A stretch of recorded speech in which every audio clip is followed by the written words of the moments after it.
السلام عليكم. بإذن الله هنتكلم عن الدوت نت، وهنتكلم الأول عن السي شارب. السي شارب هي عبارة عن لغة عالية المستوى. يعني ايه عالية المستوى؟ اللي هي هاي ليفل لانجويج.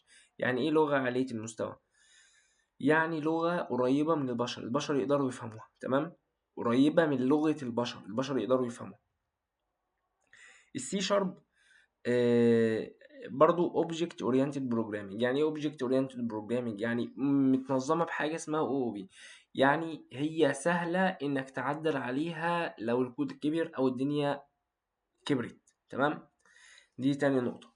تالت نقطة وهي السي شارب عبارة عن تكامل ما بينها وما بين الدوت نت. تمام، يعني انت بتكتب سي شارب والكود بيشتغل بالدوت نت. يعني انت بتبني حاجة بالسي شارب والدوت نت هي اللي بتشغلها. تمام، بالنسبة بقى للدوت نت، فالدوت نت ديا بتقدر تعمل ايه؟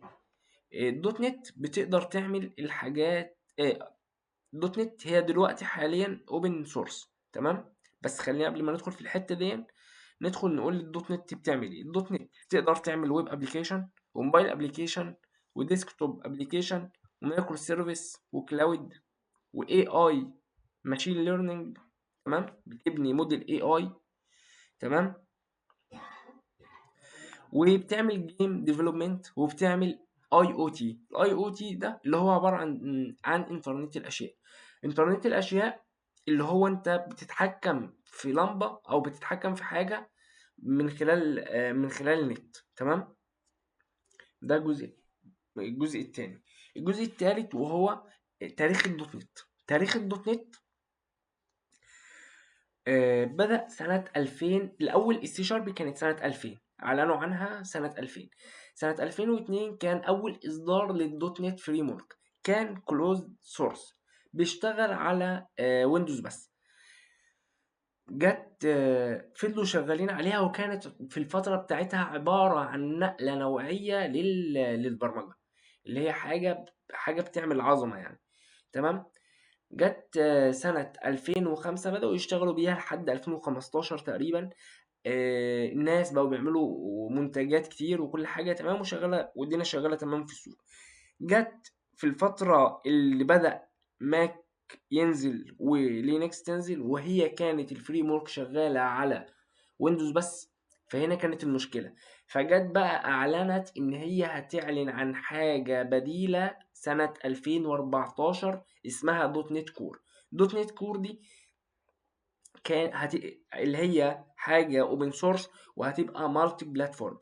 مالتي بلاتفورم يعني هي بتعمل اكتر من بلاتفورم. تمام، اعلنت عنها سنة 2014، نزلت اعلان رسمي كمنافس للدوت نت كور.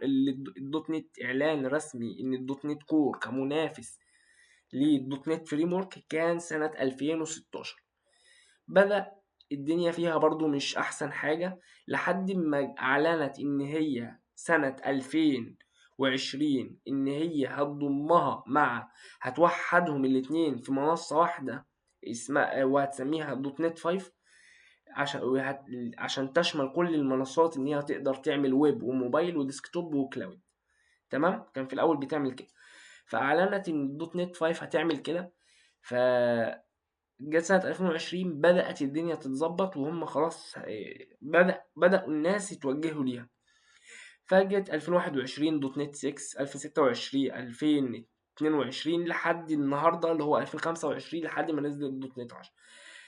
الدوت نت كانت اللي هي فريم ورك كانت كلوزد سورس. الدوت نت الحالية اوبن سورس. ما كانش حد بيقدر قبل كده يشوف الكود بتاع الدوت نت. دلوقتي الكود بتاع الدوت نت متاح على جيت هاب، اي حد يقدر يدخل يشوفه. هو دون التاريخ بتاعها بالسي شارب بالدوت نت بتقدر تعمل ايه باختصار. تمام،